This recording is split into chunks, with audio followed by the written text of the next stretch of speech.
Hello and welcome to HAZMAT, the only show that joob joob ek look joob joob. We're here today to talk about Guardians of the Galaxy Volume 3. As long as we can sort of bypass the horrific trauma barrier we've probably put up. There are certain scenes I've already trauma blocked, so we can't talk about those. Yeah, we can't talk. In fact, it's probably the whole movie. It's It's over. most of it, except for the bit where Thanks Drax for watching. kept lying down on the sofa. That's the only bit I remember. It opens with Rocket. Young Rocket in a Yeah, cage. baby Rocket. And little Very sort cute. of cold open. And I like the transition they did. You get the close up of his facial expression and just how terrified, like that sense of fear, and then it transitions and it like ages up and we get current day Rocket. To an acoustic version of Creep by Radiohead. I was gonna say, like, compared to like the other two of the intro, like they always do like a musically accompanied intro. Yeah. So you compare it to like the Come and Get Your Love from the first one, Yeah. and Mr. Blue Sky Mr. Blue from Sky. Volume 2. And it's much more somber and kind of. Somber was exactly the word I was going to use. We find out like Cosmo's just there. Yeah, I feel like if you didn't watch the holiday special, there's certain little bits and bobs that you'd be like, hang on a second. What's Yeah, that? like you're expected to have seen that Yeah. going in. We always talk about the comparison to Superstore and how they put in like a crucial bit of information in the Olympic special episode, especially apt given the character that it's about and him making an appearance. Oh my god, you're in right. Volume 3. That's so weird. Mateo from Superstore is in Is this it, film. Everybody. Nico Santos. Nico Santos. I literally turned to you in the cinema and I went, Is that Mateo? Is that Mateo? We're reintroduced to Chris Pratt, Peter Quill, Star-Lord. Yeah, not playing Mario this time. Not Mario. He's back to being Back to Star-Lord. Star-Lord. The guy who was featured a lot in the trailers but didn't seem to have such a big part in the film. Will Poulter as Adam Warlock. Adam Warlock. A great character, in my opinion, comic-wise. Yes. Very powerful character, one of the cosmic giants. Not literally, like physically, but in like terms of like he's a stature big and- character. It's not immediately obvious, but as you get into the film, he's much more of a comic relief than I expected him to be. He just shows up and wrecks everyone. James Gunn probably knew and expected people to go in thinking that characters were going to die by the end of it. Yeah. And just absolutely toyed with us the whole time because it's egregious the amount of like fake out deaths we get throughout this movie. He beats both Nebula and Drax to the point where I was thinking, they're not getting out of this confrontation. Like, they're going for it. I was like, right oh away. wow, okay, we're doing this right now. I was fully prepared, bracing myself for someone to die, one of the main cast to die in the film at some point, and it sort of never delivers on that. No, It gets very close. We go on an adventure in which we are exploring the history, the backstory of Rocket Raccoon, and we kind of get glimpses into that through his eyes as well.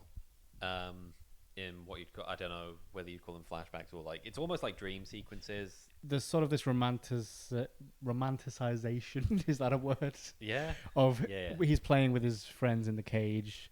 They're all very hopeful and positive. It's roughly around this point, I feel, where we are introduced to the film's proper villain, the High Evolutionary. What I really enjoy in villain stories a lot in that, like, they believe they are the hero, Yeah. but you see it from another perspective and you realize actually what they're doing is terrible. So we get all of these different animals who are being, like, forced to evolve faster than they normally would using technology. Things being like bolted onto them and replaced and ripped Yes. apart. You don't specifically see it, like you just sort of hear it and it's suggested. Probably a good thing that you don't see it. I think that would have been like a bit far, probably. Even with what they did, I still think it was like pretty hardcore for a Marvel film. Yeah, a lot of teary-eye moments. Yeah, in there's this some film. really, really nasty stuff going on. Yeah. Not to put anyone off.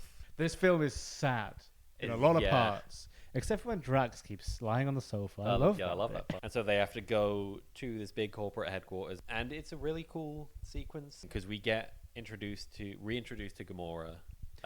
Sort of when they past arrive, Gamora. and she's now part of the Ravagers with Sylvester Stallone and his whole crew. Rocky and the Ravagers. This is not the Gamora you remember. She's even more green than before. We have a really good soundtrack. It's sort of the specific thing of the MCU. I feel like none of the other ones use music in the same way. It's within the world of the film. Like, they're listening to those songs usually. We go to this corporate headquarters. A lot of good gags here. A little cameo if any Nathan Fillion fans who might be watching. Any fans of Castle? Any fans of Firefly? Any fans of... That's it. Another close call with Drax here, because Yeah. there's a very cool fight sequence. Drax takes like 2 high impact shots from Nathan Fillion. I really thought he was a goner. Like The way they structured that scene, I was like, this is they had me it. hooked so many times with those kind of like fake outs. I Yeah. was like, that's it. Like, I can't believe like Drax is going to be the one to go. Yeah. So we get another flashback with Rocket and the High Evolutionary. Then the High Evolutionary is getting him to do all these little mathematical equations, testing his brain, and ends up showing him this new machine he's built. Because I thought he couldn't quite speak yet. Because in the previous bit, he's kind of like, Sky, Rocket. You know, he's like just, the, kind of the pointing cute at things and little just saying like it. junior Rocket voice. Yeah. But then they take him into the lab and he's like, you need to switch the protein out with the bit. I'm like, Yes. oh, okay. He can like normally speak. And the files that they found that are pointing towards this other world they have to go to. Weird choice with it in that it's like a replication of Earth, like an exact replication of Earth. But everyone's some sort of animal. Yeah, it's like furry planet, Yeah. furry world. Planet Furry. Because they kind of gloss over it, but like about why he specifically picked Earth as like the mold. He says that all the like literature and all the arts and He stuff says, are like- sort of the finest in the universe. Yeah, I'd kind of like to hear like alien music. They probably know sounds that we can't even think about. Yeah, we wouldn't even be able to hear it. We wouldn't be able to comprehend. They have like 7,000 Yes. primary colors. Star-Lord helps out one of the citizens who's like a Batwoman. Yeah. Different universe, different franchise. And then this is also my favorite scene because Drax keeps lying down on the sofa. Yeah, like don't lie down. It's rude. Like it's what it's there for. He just keeps going at that. I think it happens around this time. One of the most like sort of traumatizing moments. This is one of the scenes I've trauma blocked. So you're gonna have to take it from me. Yeah, they say we're all gonna fly away together in a rocket, and it's almost immediately after they get out, cut off by the sound of a gunshot.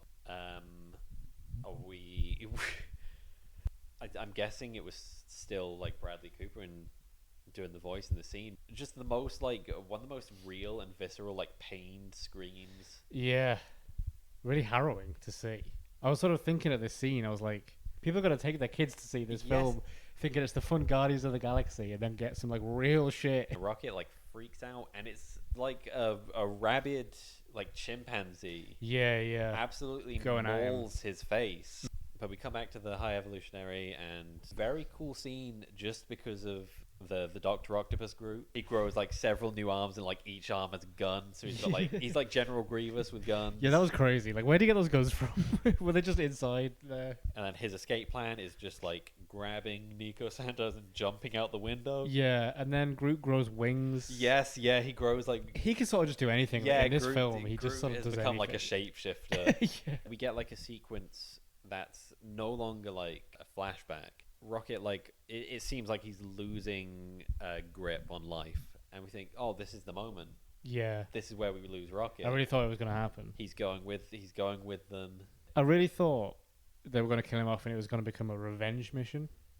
Which And would that have was been gonna be a very interesting The development. take, but no. Luckily, he's back. He's back in business, baby. We get properly into the climax Yeah. because Star-Lord contacts Nowhere, and Kragman has this moment where he's looking at what he can do to help to drive back this attacking force, and we see Yondu again. Mhm. We get a little hallucination almost. Yondu like explaining to him that he has to use his heart to control it, and that's the moment where he's finally able.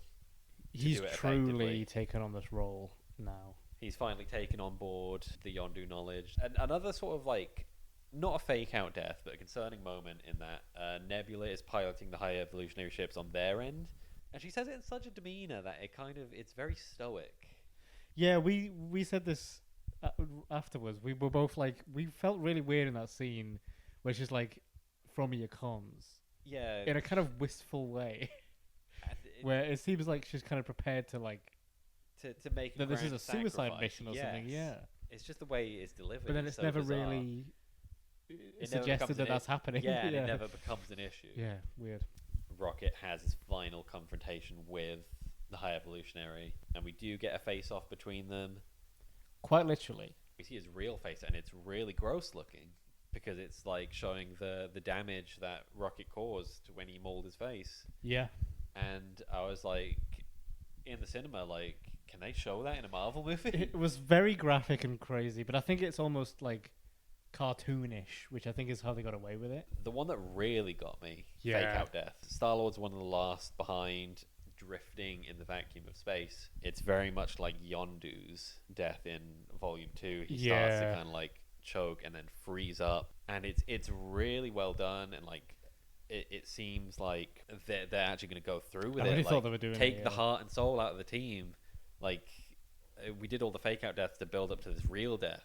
The guy who's just kind of been a bit part player in this movie, Adam Warlock, right at the death, Comes in with the Adam. comes in with the Adam creation thing. of Adam. Yeah. And then we sort of get everyone sort of wrap up for now.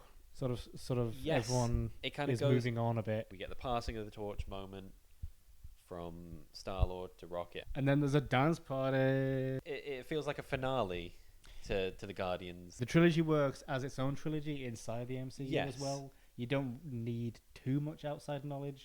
We get the tease at the end that Star-Lord will return. Yeah. It feels like Because a it's a Marvel finale. movie. They're Well, yeah, never going to. It's end. just a continuing world. Like Yes. people are gonna still. If you're not killed off, and even if you are killed off, If- you could probably come back. Yeah, if the money's there. yeah. Yeah, really stood out because I feel like with Phase 4 and now into Phase 5, there's nothing that's really kind of stood out as being like really, really good, really excellent. Yeah. I think a Black Panther sequel. Black Panther was sequel was good. great. Spider-Man. No Way Home, and I really loved WandaVision. But yeah, like if we were to rate it, I think solidly like an 8 verging on a 9. I think my only real criticism of it is I think they should have killed one of them. Yes, off. like the I think egregious that amount of would've- Fake Out death. Yeah, I think that's my only criticism is I think they should have gone through with one of them. So yes, thank you for joining HAZMAT, talking about Guardians of the Galaxy Volume 3. And join us next time, where we egregiously fake our own deaths, and the camera has died. It's gone. Bye. It's gone.